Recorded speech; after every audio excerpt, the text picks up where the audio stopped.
요한복음 14장 25절에서 32절 1절까지에 있는 말씀 함께 보도록 합니다. 예, 오늘 말씀 요한복음 14장 25절에서 31절까지에 있는 오늘 말씀을 통해서 오늘은 성령이 하시는 일이라고 하는 제목으로 함께 말씀을 나누려고 합니다. 지난주에 이어서 성령에 대한 말씀을 함께 나누게 되었는데, 지난주에 말씀을 함께 복습해 보도록 할까요? 지난주에 제목이 뭐였죠? 성령은 어떤 분인가? 라는 측면들을 함께 나누었습니다. 두 가지. 첫 번째는 성령은 어떤 분이시다? 보혜사이시다 라는 거죠.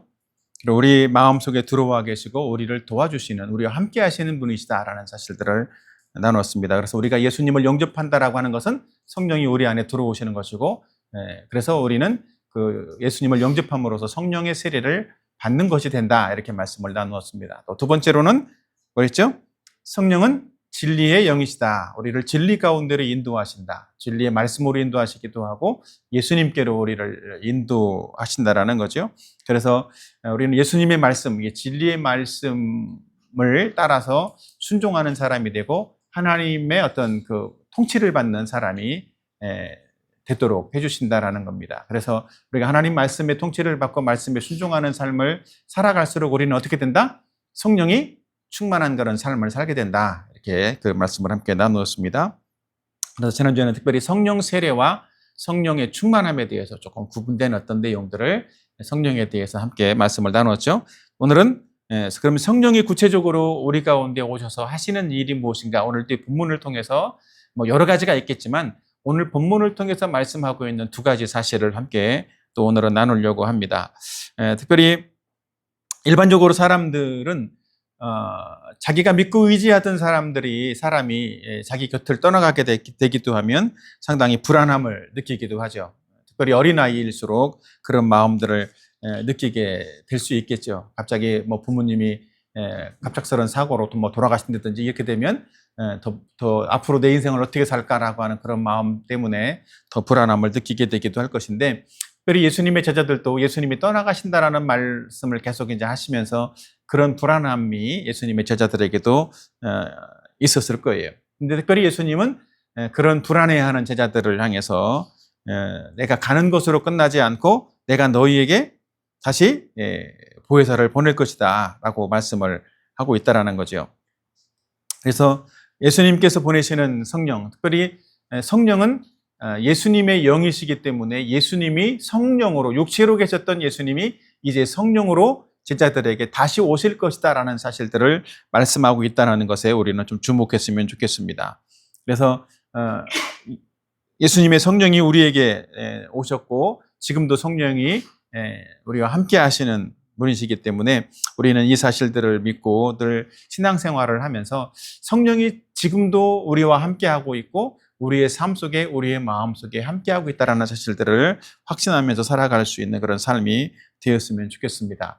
성령은 눈에 보이진 않지만 우리 안에서 우리와 함께 하시고 우리를 도와주시는 그런 분이신 줄로, 또 그리고 우리 마음 속에 또 그 믿음을 주시고 또 평안을 주시고, 그래서 우리의 신앙생활이 우리의 인생 가운데 정말 이렇게 믿음으로 승리하는 그런 삶을 살 수 있도록 도와주시는 분이 성령이라는 사실들을 믿고 확신했으면 좋겠습니다. 무엇보다 우리는 신앙생활을 할 때 우리 혼자 하는 것이 아니라 날마다 우리를 함께 하시면서 도와주시는 분이 있다라고 하는 그런 사실들을 확신할 때 우리는 중간중간에 우리 믿음을 때로는 포기하고 싶고, 나는 예수님을 따라서 잘 살 수 있을까라고 하는 어떤 믿음이 연약해질 때에도 중간에 포기하지 않고 낙심하지 않고 끝까지 믿음의 길을 갈 수 있는 그런 사람이 되어질 줄로 믿습니다. 오늘 성령에 대해서 함께, 성령이 하시는 일에 대해서 함께 나누면서 이런 하나님의 큰 은혜가 저와 여러분에게 함께 하기를 바랍니다. 자, 오늘은 성령이 어떤 일을 하시는가? 두 가지 중에서 첫 번째는 성경을 가르치시고 깨닫게 하신다라는 거예요. 자, 26절에 보면 보혜사 곧 아버지께서 내 이름으로 보내실 성령, 그가 너희에게 모든 것을 가르치시고 내가 너희에게 말한 모든 것을 생각나게 하리라, 이렇게 말씀했어요. 첫 번째로 여기 말씀하고 있는 것들은 뭐예요? 모든 것을 가르쳐 주신다라는 겁니다. 모든 것을 가르쳐 주신다라고 하는 것은 이미 예수님께서 우리에게 말씀해 주신 진리의 말씀을 가르쳐 주신다라는 사실들을 말하고 있는 거예요. 그 말씀들을 우리가 이해할 수 있도록 가르쳐 주신다는 거죠. 특별히 성경의 저자는 누구죠? 성경의 저자는 하나님이에요. 그죠? 베드로후서 1장 21절에 보면 예는 언제든지 사람의 뜻으로 낸 것이 아니요 오직 성령의 감동하심을 받은 사람들이 하나님께 받아 말하는 것이니라. 성령의 감동을 받은 사람들이 또 하나님께 받아서 말씀한 것이 바로 성경이다라고 기록을 하고 있죠. 그러니까 사람이 기록했을지라도 이 기록할 수 있도록 감동을 주신 분이 누구라고? 하나님, 성령이라는 거예요. 그래서 성경은 사람의 말이 아니라 하나님의 말씀이다라고 말하고 있는 이유가 여기에 있는 거죠. 그래서 성령께서 어떻게 보면 그 저자이기 때문에 성경을 누구보다도 깊이 알고 있는 분은 누구죠? 성령이시겠죠. 그죠? 우리도 어떤 책을 볼 때든지 어떤 글이나 시나 이러는 것들을 볼 때에도 그 내용을 우리가 그냥 읽기만 하면 잘 모를 수도 있지만 저자가 와서 저자 직강을 하면서 해설을 해준다라면 더 쉽게 이해하기도 하죠. 이런 것처럼 사실은 성령은 우리에게 성령께서 감동을 주셔서 기록한 이 말씀을 시대나 문화나 이런 것이 다른 현대의 우리에게도 성령이 오셔서 이런 부분들을 깨닫게 해주시고 알려주신다라는 거예요. 왜냐하면 성령이 저자이시기 때문에 특별히 그냥 문장 그대로 글로서 문자로서 우리에게 알려주시는 것이 아니라 하나님이 어떤 의도를 가지고 어떤 뜻을 가지고 이 말씀을 기록해 주셨는지를 우리에게 이해할 수 있도록 알려주시는 분이시라는 거예요. 그래서 우리에게 가르쳐 주시는 분이시다라는 거지. 무슨 말인지 이해가 됐습니까? 그래서 성령께서는 분명하게 하나님께서 우리에게 알려주신, 말씀해 주시는 뜻과 의도와 계획들을 성령을 통해서 알려주신다라는 것입니다. 그러나 특별히 초신자들은 그럼에도 불구하고 성경을 읽으면 잘 이해가 돼야 안 돼요? 이해가 안 되는 경우들이 많아요. 성령이 알려주시지만 잘 이해가 안 되는 경우들이 많아서 성경은 너무 어렵다 이렇게 말하는 사람들도 많이 있죠. 그러니까 아예 예수님을 안 믿는 사람들은 어려운 것이 당연한 거야. 성령이 그 사람들 속에는 성령이 안 계시니까. 그러나 예수님이 계신 사람들 속에서도 그러는 경우들이 가끔 있다라고 하는 거죠. 이해가 안 된다가 잘 모르겠다. 근데 이제 그런 경우에서 특별히 우리는 성령께서 가르쳐 주셔야만 되는데 성령께서는 우리에게 이렇게 직접 알려주시기도 하지만 때로는 경우에 따라서는 이미 성령을 받았고 성령께서 성경의 말씀을 알려주신 그런 사람들을 통해서 이미 앞선 그 믿음의 신앙인들을 성숙한 신앙인들을 통해서 우리에게 성경에 있는 사실들을 하나님의 뜻과 의도와 계획들을 알려주시기를 원하신다라는 거예요. 우리가 예수님을 믿었다라면 특별히 예수님을 믿고 경건하게 살고 또 성숙한 하나님 말씀을 깨닫고 하나님 말씀대로 살아가는 성숙한 사람들을 통해서 우리는 성경 말씀을 배움으로써 하나님의 뜻과 계획들을 알 수 있게 해주시는 분이 누구라고? 바로 성령이라는 거예요. 직접 깨닫게도 해주시지만 사람을 통해서 성령의 인도함을 받는 사람을 통해서 성경을 또 알려주심으로써 우리는 하나님께서 우리에게 성경을 가르쳐 주시는 일들을 배우게 되기도 한다는 겁니다.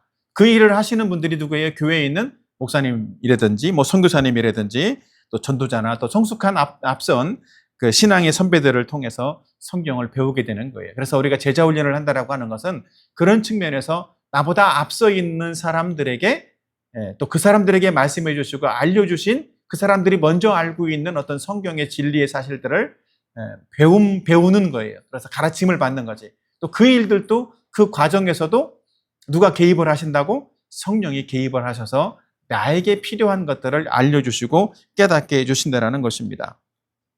그래서 우리는 성령께서 우리에게 알려주시는 그런 사실들을 잘 배우는 것도 우리가 해야 될 책임 중에 하나라는 거예요. 우리가 할 일들은 성령께서 그런 배울 수 있는 기회를 줄 때 열심히 배우는 거, 빠지지 않고 잘 배우는 그런 겸손한 마음으로 잘 배우려는 마음을 갖는 것이 우리가 취해야 될 태도라고 하는 거죠. 성경 공부는 빠지면 돼야 안 돼요? 안 되는 거야. 그래서 성경 공부를 안 빠지고 열심히 하려고 우리도 힘써야만 한다는 거죠. 또 하나 여기 본문에 보면 앞에 있는 말씀처럼 모든 것을 가르쳐 줄 뿐만 아니라 어떻게 된다고 그랬어요? 모든 것을 생각나게도 해주신다 이렇게 말씀하고 있죠. 그죠? 여기서 보면 생각나게 해주신다는 것은 단순하게 기억나게 해주신다 그런 의미로서 보여지기도 하는데, 성령께서 우리에게 성경에 있는 말씀을, 기록된 말씀, 또 예수님이 이미 제자들에게는 이미 해주신 말씀을 기억나게 해주시는 것도 맞는 말이지만, 이 본문의 단어의 의미들을 조금 더 생각해 보면 깨닫게 해주신다라는 의미가 더 포함되어 있어요. 그냥 기억나게 해줄 뿐만 아니라 그 말씀을 깨닫게 해주신다라는 거예요. 그렇죠? 그러니까 우리가 이해하고 있는 말씀, 그러니까 객관적으로 이해하고 있는 말씀 플러스 그 이해하고 있는 말씀을 깨닫게 해주시는 분이 성령이시라는 거죠. 깨닫게 해주신다라는 의미에서는 어떤 측면이 포함되어 있냐면, 그 말씀을 내 삶과 연결되어져서 내가 그 말씀을 삶 속에 나에게 적용해서 살 수 있도록 깨달음을 준다라는 거예요. 그래서 뭔가 불이 반짝하는 것처럼 우리에게 성경의 말씀을 깨닫게 해주신다는 거죠. 우리가 공부할 때도 마찬가지로 수학 공식을 잘 외우면 수학 문제를 잘 풀 수 있나요?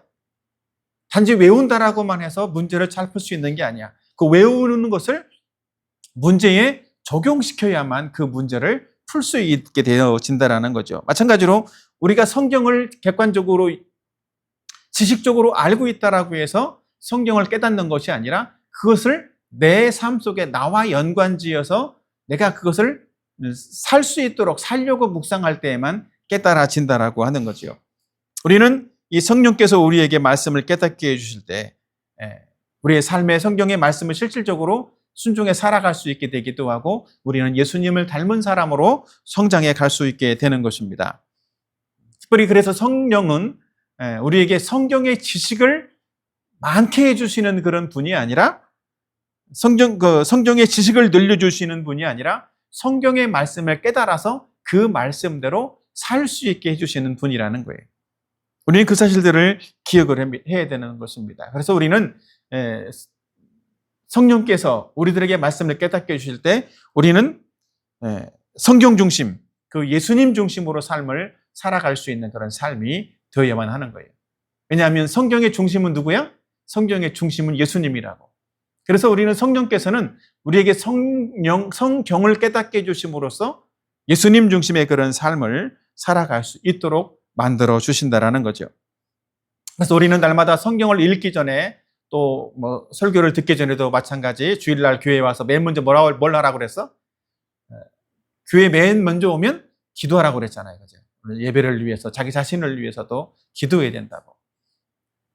왜? 설교를 듣는 시간이기도 하니까. 예배는 또 우리는 큐티하기 전에, 또 성경을 읽기 전에 뭐 해야 돼? 기도해야 돼. 이 성경의 말씀을 잘 이해하고 또 깨달을 수 있도록 도와달라고. 그래서 우리 삶 속에 내가 순종해 살아갈 수 있도록 도와달라고 성령께서 그런 이해와 깨달음을 주시도록 먼저 기도해야 한다라는 거죠. 이렇게 우리는 성령께서 우리 마음속에 깨닫게 해주셔야만 우리는 우리 삶에 순종해 살아갈 수 있는 것이고, 또 성경에 대해서 이 성경이 나에게 하시는 말씀이구나라는 것을 깨달아야만 결국은 그런 사람만 예수님을 믿게 되고, 그런 사람만 예수님의 말씀대로 살아갈 수 있는 사람이 되어진다라는 거예요. 오늘 특별히 성령께서 우리에게 성경을 가르쳐 주신다라는 사실들에 대해서 함께 짧게 나누었는데, 성령은 언제든지 우리에게 말씀을 가르쳐 주셔서 하나님의 그 뜻과 의도를 우리가 이해할 수 있도록, 그리고 우리의 삶 속에 적용해서 살아갈 수 있도록 만들어 주시는 분이, 깨달음을 주시는 분이 바로 성령이시다. 바로 그런 것이 성경을 가르쳐 주시는 분이시다라는 사실들을 우리는 이해하고, 날마다 성령을 의지해 살아가기도 하고, 늘 성경을 가까이 할 수 있는 저와 여러분이 되기를 예수님의 이름으로 축복합니다. 아멘. 자, 두 번째, 앞에서는 성령은 어떤 일을 하시는가, 성경을 우리들에게 가르치시고 깨닫게 해주신다라는 사실들을 나누었는데, 두 번째로는 성령은 흔들리지 않는 평안을 우리에게 주신다라는 거예요. 다 같이 한번 요한복음 14장 27절 본문 말씀 같이 한번 읽어보도록 합시다. 시작. 평안을 너희에게 끼치노니 곧 나의 평안을 너희에게 주노라. 내가 너희에게 주는 것은 세상에 주는 것과 같지 아니하니라. 너희는 마음에 근심하지도 말고 두려워하지도 말라. 여기서 중요한 단어, 파란색 글자 있는 것처럼 나의 평안을 너희에게 주노라. 이렇게 말씀하고 있어요. 예수님의 평안을 준다라는 거예요. 성령은. 단순한 평안이 아니라 예수님이 누리고 있는, 예수님이 가지고 있는 평안을 우리에게 준다라는 거죠. 그러니까 예수님이 가지고 있는 이 평안은 세상이 우리에게 주는 평안과는 질적으로 다르다라는 사실들을 말해주고 있는 거예요. 세상에 주는 평안은 어떤 거죠? 상당히 일시적일 수도 있고 영원하지 않다라는 거예요. 그렇기 때문에 세상에 주는 평안은 어찌 보면 진짜 평안이 아니라 가짜인 거예요. 일시적이지 않고 영원해야만 진짜 평안이라고 말할 수 있는 거예요. 세상에 주는 평안은 세상 사람들이 말하는 평안, 특별히 그런 것은 뭐예요? 내가 뭔가 나에게 일이 순조롭게 잘 풀리고 뭔가 형통할 때 평안을 누리게 되기도 하죠. 그리고 내가 뭔가를 손에 쥐고 있을 때 평안을 누리기도 한다라는 거예요. 그런데 뭔가가 없어. 그럼 어때? 늘 불안할 수밖에 없는 거죠. 그래서 실제로 사람들은 뭔가 돈이 많으면 평안할 것 같다라고 말하지만 실제로 돈이 많으면 진짜 평안할까요? 돈이 많아 보면 어때? 그래도 나는 부족하다라는 생각을 한단 말이에요. 많다라고 하는 그 한계가 사실은 사람마다 다를 수 있지만 늘 가지면 가질수록 더 부족하다라고 느끼는 게 돈이기도 해. 그죠? 그리고 그래서 불안하기도 하지만 또 이 돈이 또 언제쯤 사라질까? 이런 것도 누군가에게 또 뺏긴다든지 뭔가 사라지지는 않을까라고 하는 그런 불안함도 또 가지게 되어진다라는 거죠. 그럼 어떻게 하면 이거를 또 잘 지켜나갈 것인가? 그런 불안함도, 그런 걱정도 하게 되는 거예요. 그러니까 실질적으로는 사실은 우리가 느끼는 이런 불안함은 무언가를 얻었기 때문에 무언가 부족해서 얻는 그런 것이 아니라 뭔가를 얻으면 또 평안함을 누릴 수 있는 것이 아니기 때문에 세상에 주는 평안은 사실은 가짜이고 거짓이라는 거죠. 그러나 또 예수님이 말씀하고 있는 예수님이 주려는 평안이 어떤 의미인가에 대해서 오늘은 좀 잠깐 또 두 가지 사실을 함께 살펴보려고 하는데, 예수님이 주려고 하는 평안의 핵심은 뭐냐면 예수님이 주려고 하는 것. 예수님은 하나님과 어떤 관계에 있어? 하나님과 친밀한 관계에 있단 말이에요. 그래서 예수님이 주려고 하는 그 평안은 하나님과의 단절된 상태에서 단절된 상태가 아닌 친밀한 관계에서 누릴 수 있는 그런 평안을 예수님이 주려고 한다는 거예요. 사실은 사람이 가지는 평안하지 않음, 불안함들은 어디에서 오냐면 하나님과 단절되었기 때문에 느끼는 그 증상이라는 거예요. 그래서 나에게 뭔가 늘 내 삶이 평안하지 않아, 불안해, 뭔가 자꾸 나에게는 부족함이 있어, 이런 마음들을 느낀다라면 그 증상은 마치 감기의 증상처럼 나와 하나님과의 관계가 떨어져 있다라는 사실들을 보여주는 그 증상이라는 거죠. 실제로 그래서 우리가 한 가지 예를 들자면 놀이공원에 갔던 어디에 가서 엄마 아빠를 잃어버렸어. 그럼 그 아이는 어때? 즉각 불안해지기 시작을 하겠죠. 그죠? 그래서 울기도 하는 거야. 근데 그 울고 있는 아이에게 아이스크림도 사주고 뭔가 이렇게 장난감도 사주고 이러면 아이는 어떨까요?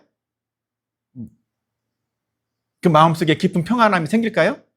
그런 걸 사줘도 아이는 잠깐 때로는 아이스크림을 먹는 동안 평안할 수 있을지는 몰라. 그러나 그 아이는 그런 것을 준다라고 해서 부모를 잃은 그 마음의 그런 그 불안함을 채워줄 수가 없다라는 거예요. 그러니까 그런 것은 대신해 줄 수가 없는 거죠. 장난감으로서, 아이스크림으로서 부모를 대신해 줄 수가 없다라는 거죠. 그러니까 그 아이에게 평안을 주려면 어떻게 해야 돼? 그 엄마 아빠를 찾아줘야만 되는 거예요. 그 아이는 엄마 아빠를 만날 때에만 진정한 평안을 얻을 수 있는 것처럼 사실은 사람들도 마찬가지. 하나님을 만나야만, 예수님을 만날 때에만, 인격적으로 만날 때에만 진정한 평안을 얻게 되는 거예요. 그래서 우리와 하나님과의 관계가 멀어져 있는 어떤 만날 수 없는 그런 상태에서 하나님을 만날 수 있는 그런 관계가 회복이 되어져야만 흔들리지 않는 그런 평안을 누릴 수가 있게 되어진다는 거예요. 그래서 우리가 예수님을 믿음으로써 우리는 예수님이 주시는 그런 평안함을 누릴 수가 있게 되어진다는 것입니다. 왜? 하나님과 나와 그런 깊은 관계가 만들어졌기 때문에. 부모 잃은 아이처럼 되지 않고 정말 우리가 아버지 되신 그 하나님을 만났고 그 하나님과 관계가 만들어졌기 때문에 평안함을 누린다라는 거죠. 그래서 예수님은 복음서에 보면 어때요? 풍랑 속에서도 어때 예수님은 주무시고 계셨다고. 그럴 정도로 예수님은 평안했다라는 거예요. 예수님의 평안은. 그래서 우리도 마찬가지로 세상의 풍파 속에서 살아가고 여러 가지 어려움과 근심 속에 살지만 우리는 예수님을 믿는 사람으로서 예수님이 주시는 평안을 누리게 된다면 우리는 예수님처럼 흔들리지 않는 그런 평안함을 누리는 그런 인생을 살아갈 수 있게 되어진다는 것입니다. 아멘입니까? 그래서 우리는 예수님을 믿음으로써 예수님이 주시는 평안을 얻게 되어진다는 거예요. 또 하나 두 번째로는 하나님의 약속을 믿는 사람에게 평안을 준다는 거예요. 본문에서도 이제 그 말씀을 해주고 있는데 같이 한번 14장 28절 29절 다 같이 한번 읽어보도록 합시다. 시작. 내가 갔다가 너희에게로 온다 하는 말을 너희가 들었나니 나를 사랑하였더라면 내가 아버지께로 감을 기뻐하였으리라. 아버지는 나보다 크심이라. 이제 일이 일어나기 전에 너희에게 말한 것은 일이 일어날 때에 너희로 믿게 하려 함이라. 예, 오늘 이 본문의 말씀을 자세히 보면 내가 갔다가 너희에게로 온다 하는 말을 너희가 들었나니. 그러니까 예수님이 갔다가 다시 오겠다라는 거야. 근데 이 말을 들었을 때 지금 제자들의 마음은 어떻다고? 불안하다라고 아까 얘기했죠. 그죠? 근데 어떤 사람만 이 말을 들으면서 기뻐하게 된다라는 거야? 나를 사랑하였더라면, 나를 사랑하는 사람이 기뻐하게 될 것이다라고 말을 하고 있는 거예요. 이 사랑한다라는 것은 사실은 나를 믿었더라면 이런 말하고 똑같은 거예요. 예수님의 말씀을 믿었다라면 또 예수님이 이 말씀대로 진짜로 갔다가 오실 것에 대해서 믿었다면 기뻐하게 될 것이다. 우리는 어릴 때 그랬잖아. 엄마 아빠가 어디 나갔다가 오면서 내가 맛있는 거 갔다 올 때 맛있는 거 사올게 그러면 어때? 그 아이는 그런 기대감을 가지고 있는 거야. 그죠? 그래서 기다리지. 근데 엄마 아빠가 빈손으로 오면 울잖아. 왜? 엄마 아빠가 분명히 올 때 뭐 맛있는 거 사오겠다고 했는데 빈손으로 오니까. 근데 그렇기 때문에 엄마 아빠는 그 약속을 반드시 지켜야 되는 거야. 빈손으로 오지 않고 뭔가 손에 들고 와야 되는 거죠. 그런 것처럼 예수님이 분명히 오실 거라는 사실들을 믿고 있는 사람, 또 신뢰하고 또 사랑하는 사람이라면 반드시 기뻐할 수밖에 없다라는 거야. 아직 지금 다 그것을 받지 않았을지라도 곧 올 것이다 라는 것을, 예수님이 지금 떠나시지만 성령으로 다시 오실 거야, 이것을 믿고 기뻐할 수 있는 사람이라는 거죠. 그래서 예수님은 어떻게? 이제 일이 일어나기 전에 내가 너희에게 말한 것은 그랬어요. 그래서 예수님이 그 약속을 하신 거란 말이에요. 내가 다시 올 것이다. 그것은 예수님이 그 성령으로 오실 때 실제로 그 일을 보면서 기뻐하고 믿게 되는 사람이 될 수 있게 해주신다는 거예요. 그래서 성경의 모든 말씀은 사실은 이런 약속의 형태로 우리에게 주어진다고. 그래서 우리는 이 약속의 형태로 주어지는, 그래서 약속으로 우리에게 말씀해 주시는 그 말씀을 우리는 믿고 그 약속을 우리는 주장하고 기다리면서 우리 마음속에 평안을 누릴 수 있게 되어진다는 거예요. 그러니까 하나님의 약속을 믿는 사람만 평안을 누릴 수 있게 되는 거죠. 하나님이 아무리 말씀했어도 그 말씀을 믿지 않는 사람은 평안할 수가 없는 거예요. 그래서 사실은 세상에 있는 그 사람들처럼 우리 예수님을 믿는다라고 하면서도 우리가 인생을 살면서 불안한 마음을 가지는 이유는, 그리스도인이라고 하면서 불안한 또 삶을 사는 이유는 바로 그런 거예요. 하나님 말씀을 믿지 못하기 때문인 거라고. 하나님 말씀을 믿지 못하는 사람은 영적으로도 늘 제자리 걸음만 하고 있는 사람이 되는 거예요. 성장할 수가 없는 거죠. 특별히 하나님의 말씀을 믿지 못하는 사람은 세상을 살면서 닥치는 여러 가지 문제들이 있어. 그 문제들을 하나님보다도 더 크게 보기 때문에 두려워하는 거라고, 걱정하고 불안해하는 거라고. 그러나 크신 하나님이 우리와 함께 한다면 어떻게 해야 돼? 우리는 그 크신 하나님을 믿는 믿음을 가지고 있고 성령께서 그 크신 하나님의 능력으로 우리를 도와주고 있기 때문에 우리는 평안할 수가 있는 거라고. 그러니까 문제를 크게 보기보다 나와 함께 하고 있고 지금 나를 도와주고 있는 하나님, 그 성령이 크신 분이라는 사실들을 우리는 믿게 될 때 우리는 진정한 평안을 누릴 수가 있게 되어진다는 거예요. 그래서 믿음으로 사는 사람은 평안할 수밖에 없다라고 하는 거죠. 자, 이사야서 26장 3절도 같이 한번 읽어보도록 할까요? 다 같이 시작. 주께서 심지가 견고한 자를 평강하고 평강하도록 지키시리니 이는 그가 주를 신뢰함이니라. 어떤 사람에게 평강을 주신다고? 하나님을 신뢰하는 사람에게, 그러니까 믿음을 가진 사람에게 평강을 주신다고. 그 믿음이 어떤 사람? 견고한 사람, 심지가 견고한 것처럼 견고한 사람, 믿음이 견고한 사람에게 하나님은 평강을 주시겠다라고 약속을 하고 있는 거예요. 그래서 빌립보 4장 6, 7절에도 이런 말씀을 하고 있습니다. 다 같이 한번 같이 보도록 합시다. 시작. 아무것도 염려하지 말고 다만 모든 일에 기도와 간구로 너희 구할 것을 감사함으로 하나님께 아뢰라. 그리하면 모든 지각에 뛰어난 하나님의 평강이 그리스도 예수 안에서 너희 마음과 생각을 지키시리라. 그럼 우리는 평강하기 위해서 우리가 해야 될 일이 뭐라는 거야? 우리에게 평강을 주시고 우리의 필요를 채워주실 그 하나님께 믿음으로 기도하라는 거죠. 우리는 문제 앞에서 염려하지 말고 믿음으로 기도해라, 이렇게 말씀하고 있는 거예요. 그렇게 될 때 우리는 평안을 누리게 되어진다는 거죠. 문제가 사라져서 평안을 얻는 것은 세상 사람들도 다 할 수 있는 거예요. 그렇죠? 문제가 없으니까 평안하다. 그건 예수님을 안 믿는 사람도 다 할 수 있는 거라고. 그러나 예수님을 믿는 사람들은 세상 사람과 달라야 되는 거죠. 세상 사람들은 문제가 생기면 불안해하지만 우리는 문제가 없어도 평안하고 문제가 있어도 평안할 수 있는 사람이 될 수 있다는 거예요. 왜? 우리는 기도할 수 있으니까. 우리의 염려를, 걱정하는 것들을 다 소멸시켜줄 하나님이 우리와 함께하기 때문에 우리는 평안할 수가 있는 줄로 믿습니다. 아멘.